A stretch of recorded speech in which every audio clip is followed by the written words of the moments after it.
"Now we'll show you where honey comes from," said Ruthie, leading Big Bird out in the field to the beehives. "The bees gather nectar from the flowers, and they bring it here to their hive. Then they turn the nectar into honey." "Don't pet the bees," said Floyd.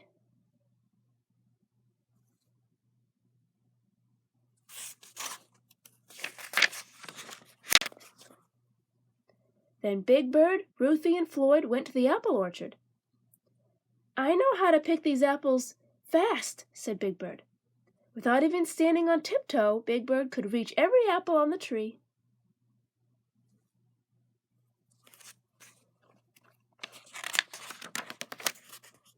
In the garden, Ruthie and Floyd picked cucumbers and tomatoes off the vines.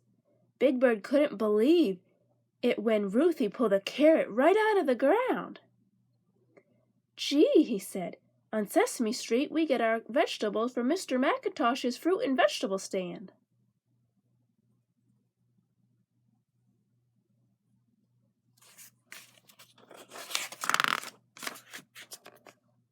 Now the sun was high in the sky. They went to the house for a delicious farm lunch.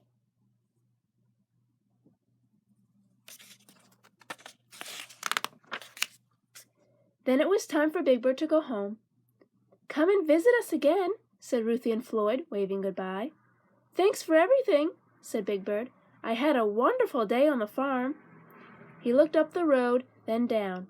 "By the way," he said, "can you tell me how to get to Sesame Street?"